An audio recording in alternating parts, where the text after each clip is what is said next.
Good morning, students. Today I am going to start episode number 4 of chapter number 5, that is Laws of Motion, class 11 physics. And the topic to be discussed today is impulse. And what is impulse? Impulse means impulse is equal to होता है force into time duration. So what is impulse? Impulse is equal to force into time duration. So this is very important quantity, that is impulse. Impulse is equal to force into time duration, or we can say that force means F into delta T. So impulse is equal to F into delta T. So this is the definition, or we can say impulse is defined as the product of the force and time duration. So what is impulse? Impulse is defined as the force, as the product of the force and time duration. So this is impulse. And so a large force acting on a short time, अगर हम कोई large force act कर रहा है very short time के लिए, तो this will to produce a significant change in the momentum is called the impulsive force. तो इम्पल्सिव फोर्स किसे कहते हैं? If a large force acting for a short time to produce a significant change in the momentum is called an impulsive force. So what is impulsive force? A large force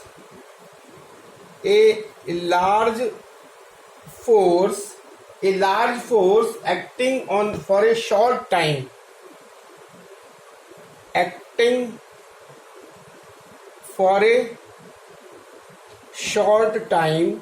बहुत ही कम time के लिए अगर कोई large force act कर रहा है, और वो क्या करता है?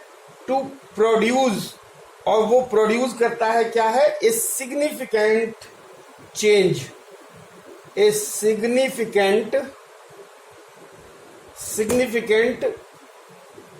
change in momentum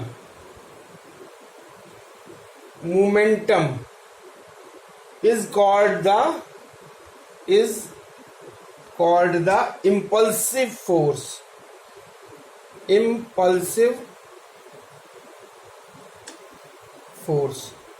तो ये जो impulsive force है, a large force acting for a short time to produce a significant change in momentum is called the impulsive force. And impulse or impulsive force is like any other force. और ये जो impulse है, this is like any other force except that it is a large force and acts for a short time. तो impulse क्या है? Impulse is like any other force,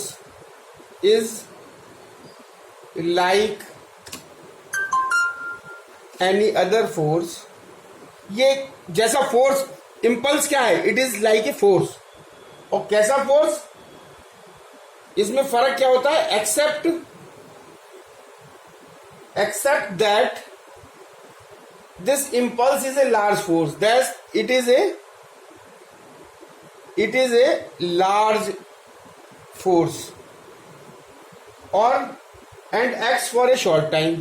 ये दो चीजें हैं, and acts for a, बस इतना सा डिफरेंस है, शॉर्ट टाइम. फोर्स दोनों, इम्पल्स जो है वो it is just like a force. और कैसा फोर्स है कि ये लार्ज फोर्स है. इम्पल्स जो होता है लार्ज फोर्स होता है और वेरी शॉर्ट ड्यूरेशन के लिए होता है. अब इसका मान लीजिए अगर हम एक एग्जाम्पल लें, तो एग्जाम्पल लेते हैं हम क्रिकेट बैट और बॉल का. एग्जाम्पल किसका है? क्रिकेट बैट हिट से बॉल. तो this is the example. Suppose, तो क्या होता है कि जब क्रिकेट बैट जो है वो, कोई बॉल आती है, बॉलर जो है वो बॉल करता है, और क्रिकेट जो बैट्समैन है वो बैट से बॉल को हिट कर रहा है. तो क्या होता है एक्चुअल प्रैक्टिस में? क्या होता है? When a cricket bat hits the ball, when a cricket bat hits the ball then what happens and return back, और वो उसको बॉल को क्या कर देता है, रिटर्न कर देता है। तो क्या होता है, the force on the ball by the bat, तो क्या होता है कि बैट जो है वो बॉल के ऊपर फोर्स लगाता है। The force on the ball by the bat acts for a very short time. This acts for a very short time. When the bat and ball are in contact, जब ये bat और ball एक दूसरे contact में होते हैं तो bat जो है वो बॉल पे फोर्स लगाता है, वेरी शॉर्ट टाइम के लिए लगाता है। Yet the force is large enough, लेकिन फोर्स जो है वो बहुत ही ज्यादा होता है और to reverse the momentum of the ball, और ये बॉल के मोमेंटम को रिवर्स कर देता है। Generally, it has been observed that it is very difficult to estimate the time duration and the force separately. अब क्या होता है, इस इम्पल्स को मेजर करने के लिए ये जनरली ये डिफिकल्ट होता है कि हम ये जो शॉर्ट पीरियड ऑफ टाइम है डेल्टा टी, ये जो है वो जो short period of time delta T है, this is a short period of time. तो ये जो है वो वेरी डिफिकल्ट होता है कि हम इस शॉर्ट पीरियड ऑफ टाइम को भी मेजर कर सके और फोर्स को भी मेजर कर सकते। किसके लिए, इम्पल्स के लिए, क्योंकि इम्पल्स के लिए हमको दोनों चीज की जरूरत पड़ेगी। इम्पल्स को कैलकुलेट करने के लिए हमको फोर्स की जरूरत पड़ेगी और ये short period of duration time की जरूरत पड़ेगी। तो ये दोनों को सेपरेट करना, क्योंकि ये बहुत शॉर्ट टाइम इंटरवल होता है, तो ये अलग अलग कैलकुलेट करना बहुत जो है वो डिफिकल्ट होता है। तो इसके लिए हम एक दूसरा मेथड यूज करते हैं। वो कैसे है, so impulse is equal to force into delta t और time duration. Now we know that, अब क्या होता है कि हम जानते हैं कि v f is equal to होता है ma and this f is equal to होता है m, और a क्या है, it is a rate of change of momentum, sorry rate of change of velocity। तो velocity मतलब v minus u upon t। so this is, तो f इसको t को इधर हम अगर ले जाए तो ये हो जाएगा f into T cross multiplication, तो ये हो जाएगा mv माइनस mu, और ये बराबर हो जाएगा चेंज इन मोमेंटम के। तो चेंज इन मोमेंटम, तो देखिए बहुत बढ़िया फॉर्मूला आ गया। अगर हमको इम्पल्स, और ये क्या होता है इम्पल्स, तो अब देखिए मेन इंपॉर्टेंट बात क्या है हमारी कहने की, कि impulse is equal to force into time तो होता ही है, और एक होता है चेंज इन मोमेंटम। तो impulse is equal to force into time duration and is equal to change in momentum. अब हम बता रहे हैं कि इम्पल्स निकालने के लिए हमको फोर्स की जरूरत पड़ेगी और वेरी शॉर्ट टाइम पीरियड की जरूरत पड़ेगी, लेकिन ये हमारा जो है ना बड़ा डिफिकल्ट होता है शॉर्ट टाइम पीरियड को और एफ को अलग अलग कैलकुलेट करने के लिए। तो उसके लिए हम इसको ना कैलकुलेट करके, ये f और t को कैलकुलेट ना करके, हम ये कैलकुलेट करते हैं चेंज इन मोमेंटम। तो इट इज वेरी इजी, क्योंकि इनिशियल वेलोसिटी पता है, फाइनल वेलोसिटी पता है और मास पता है, तो इसके लिए हम चेंज इन मोमेंटम को निकाल लेते हैं। So it is clear that to find out the impulse or impulsive force f into delta t, which is difficult to measure, we find out the change in momentum, which is easy to calculate. Now applications of Newton's second law of motion. Now applications of Newton's second law of motion. तो Newton's का जो second law है वो उसके जो है वो applications क्या हैं।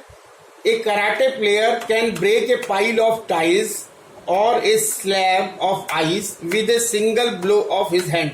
मतलब एक कस के जो है ना अपने हैंड से वो ब्लो करता है और जो टाइल्स की जो पाइल्स लगी हुई होती हैं वो, या फिर आइस जो होती है, आइस की जो स्लैब होती है वो खटाक से टूट जाती है। तो ऐसा क्यों होता है? The reason behind this is karate player strike the pile of tiles with his hand very fast. तो क्या होता है कि वो अपने हाथ को बहुत तेजी से लाता है और in doing so the large momentum of the fast moving hand is reduce to zero. तो जो उसका मोमेंटम होता है हैंड का वो बहुत फास्ट होता है, मतलब हैंड का मोमेंटम बहुत फास्ट होता है और उसको रिड्यूस करने में, जीरो रिड्यूस करने में वेरी शॉर्ट टाइम, बहुत कम टाइम लगता है। और इस कम टाइम जब लगता है तो this exerts a very large force on the pile of tiles which result the breakage of tiles. तो इससे क्या होता है कि जो टाइल्स के ऊपर जो टाइल्स होती हैं, जो टाइल्स के ऊपर जब वो लार्ज मोमेंटम का फोर्स लगता है और बहुत कम टाइम के लिए लगता है तो फोर्स बहुत ज्यादा हो जाता है और जिससे कि वो टाइल्स टूट जाती हैं। और इसमें इसको हम ऐसे प्रूव कर सकते हैं कि F इज इक्वल टू होता है m v minus you upon T. तो अगर क्या है यहां पे ये जो टाइम ड्यूरेशन t है तो rate of change of momentum जो है वो हमको, अब यहां पे अगर t जो है वो हमारा इफ t जो है, इफ t इज डिक्रीज्ड मतलब ऐसे लोअर डाउन कर दिया तो क्या होगा, f जो है f विल इंक्रीज। तो अगर t जो है वो कम हो जाएगा तो ये f की वैल्यू जो है वो हमारी ज्यादा हो जाएगी। तो ड्यूरेशन जब कम हो जाएगा चेंज ऑफ मोमेंटम का तो फोर्स जो है वो ज्यादा लगेगा। Similarly in case of A cricket fielder moves his hands backward on catching A fast moving ball. तो जब फास्ट मूविंग बॉल आती है उसका मोमेंटम बहुत ज्यादा होता है और उसके मोमेंटम को जीरो करने के लिए जब हम हाथ को पीछे की तरफ खींचते हैं तो टाइम हमारा जो है वो ज्यादा लग जाता है, जिससे टाइम ज्यादा लग जाने से फोर्स जो है वो कम हो जाता है तो चोट जो है वो कम लगती है। और ये भी सेम फॉर्मूले से m minus you upon T. तो ये जो t की वैल्यू, अगर t जो है वो इफ t इज इंक्रीज्ड, अगर t बढ़ जाएगा देन f विल डिक्रीज, तो फोर्स जो है वो कम हो जाएगा। तो ये t की वैल्यू यहाँ पे कम हो जाती है तो फोर्स जो है वो बढ़ जाता है, यहाँ t की वैल्यू ज्यादा हो जाती है तो फोर्स जो है वो कम हो जाता है। This is the reason.